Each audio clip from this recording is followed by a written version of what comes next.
Okay guys, Kevin Dye Painting, based here in Arnold. We do high-end restains and repaints. We've done, Chapel in the Pines, we've done the Lutheran Church, we do post offices and so forth. And when Bob's mentioned that you guys were looking for a bid, we wanted to jump backwards to get involved because my kids love the logging museum. So we definitely would like to give you guys a bid. Now our standard operating procedure, we will do almost everything with a video camera so that our bids and so forth, so everybody kind of sees what we see at the same time. So I'll kind of just walk through. Today we're showing up to stay in this building, and I can just kind of walk through what we do. First off, and the most important part too, is pressure washing in a way that is conducive to the wood, and I found the right PSI and so forth so that we don't end up with too many swirls and stuff like that. And unfortunately these things happen. This is an area, this might have been previous before you had the gutters, or it might have come off the gutters, but you're just getting that splashback. And so for us, the main thing is detail for dye painting.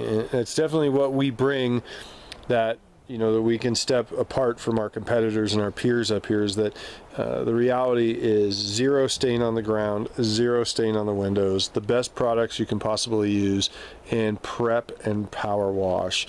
And so truthfully, cleaning this with not only just a certain mix that we use, a mildewcide and bleach and water, but also using a wood brightener and doing it in a two-stage cleaning process.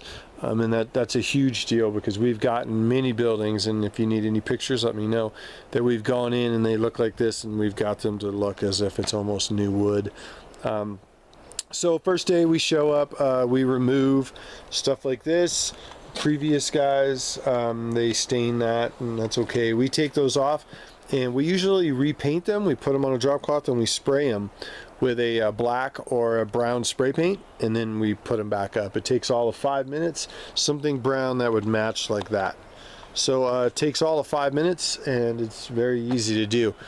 These gutters look good. They do not appear as if they need to be painted of any like, and these look good as well. If you need us to paint them, we can, but the main thing is keeping them clean and not getting a ton of stain on them. So we pressure wash, we clean everything during the pressure wash, but we also remove any lights, anything like that. The main thing is to try to get rid of a lot of the dot mold. That only happens by bleaching and mildewcide and wood brightener with a pressure washer over 1 or 2 days. It's not, you can't show up and pressure wash and get rid of it the first day. I know a lot of guys try, but the reality is just that it takes a couple days, which is not a big deal. But I have gotten rid of far worse than this, so any pictures you guys need to see, please let me know, and I can send over references or pictures. Pretty basic stuff. So back here you got hit pretty hard, not a big deal. Pressure wash, light sand, primer, paint 2 coats, or we mix the primer to be the dark hunter forest green, and then we might get away with 1 coat of paint, 1 coat of primer. But the reality is everything we do is 2+ coats. We do not spray and go. Everything, we are known to basically, I want this building to have the appearance as if it was dipped. It's very important not only for longevity, but we have a 2-year unlimited warranty. Extremely important that this building appears as if it is brand new and remains so for a very long period of time. We do have all of our own ladders, scaffolding, anything we might need. We do not need to rent this stuff. We don't need to rent anything. So up here, same stuff. We cover the roof with drop cloths. Granted, there's not a whole lot of spray and crazy stuff up there because it's a small little area, but we just want to make sure that we are in a situation where we're not getting anything on the roof, period. Another thing we do that's different from the other companies up here is we have a template, and we put it on these and we spray those the dark brown to match like that downspout, because we found that after we stain these really nice and they look great, these still look old.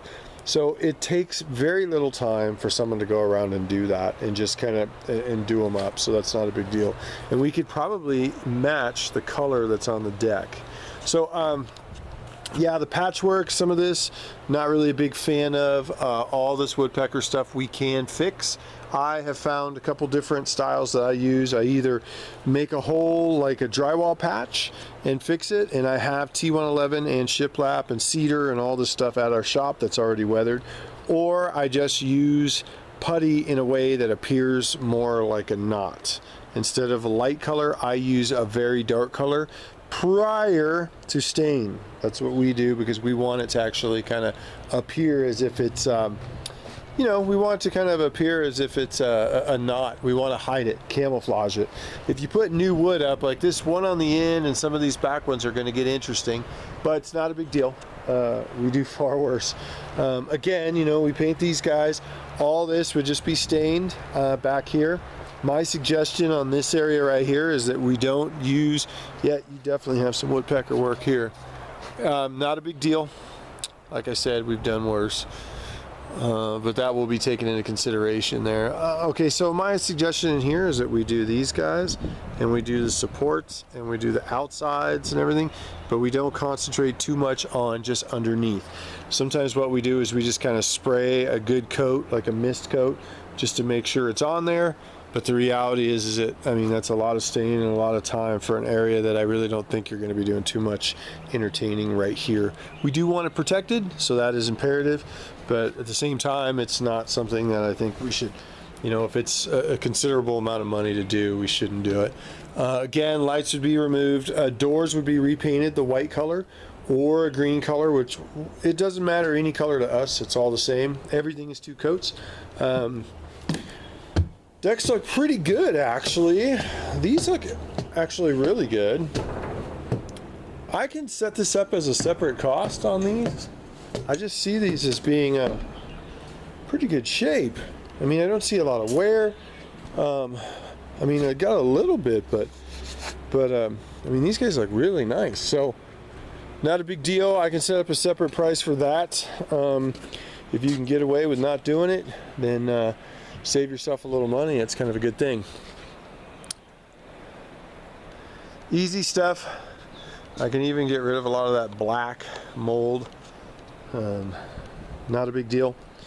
I would jump backwards to get this building. So for us, this one here, so my suggestion on stuff like this, we're not going to be able to remove, it's plywood, we're not going to be able to make that disappear.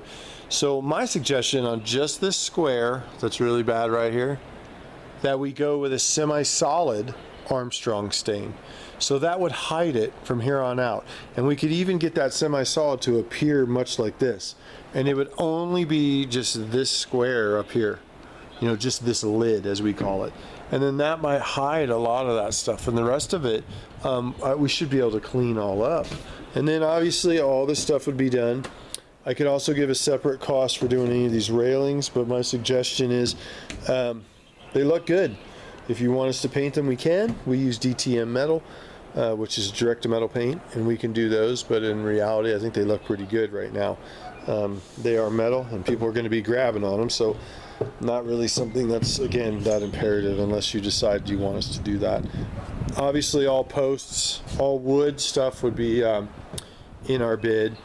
Fixing of all best we possibly can, getting in and doing all of it. Like this underside up here looks perfect. A good coat of stain or 2 coats of stain, good to go, out the door. Looks great.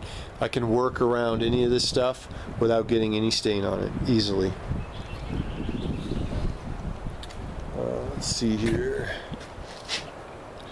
Yeah, pretty basic stuff. I just want to get in, and I kind of do some sanding and trying to remove some of this goopy stuff right here, see if we can clean it up. Now, as for a stain color, my suggestion would be to try to keep it as original as we possibly can. A really nice, now we use Armstrong stains, and I found that they are pretty much, they have the best longevity that I've run into, just really good stuff.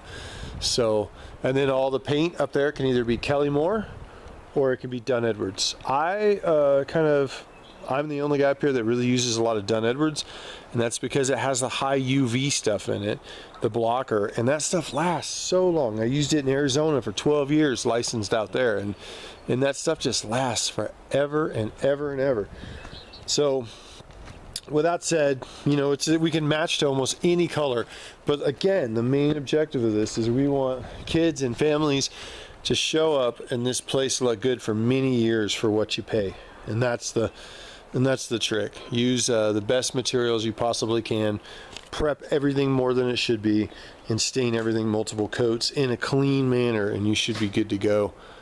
This is a great building, and I spend a lot of time in that lake. A lot of time. So again, standard stain. These doors look pretty good. If you need, yeah, you know, they could probably use a spar.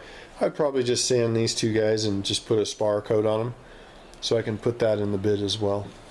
But yeah, pretty basic stuff. So when I'm aiming at a color to try to take this building a stain, it would probably be the ceiling in this room right here, in this little alcove right here, because this gets the least amount of UV, the least amount of water, so and so. So that's the direction I think we should try to get the color of the rest of the building. Granted, that's a hard thing to do, and sometimes we don't always get it, but we do get pretty darn close. So so that's where I would suggest, is we kind of aim for that color right there. Also, anything to do with timing, we are a little ways out. Dye painting has been extremely blessed, where we book very far in advance. So timing is not an issue for us. You know, around hours, you know, if there's people, we can work on the backside. We work on post offices, like I said, and in multiple churches and a couple government buildings down in San Andreas, and it looks like we might be also working on the Forest Service building. So we're used to working around people, and we can do so in a positive way. We stay out of people's way, and we make sure we stay out of your business, because we need people in here. So that's pretty much what I see of this. Obviously, all this railing here would be done with us, and we always sand the top cap because people are always leaning on it. So just that top cap we kind of sand, and then everything else is stained. But yeah, pretty basic stuff. That's where we're coming from. We do a lot of these. So again, any references you might need or anything, please let me know.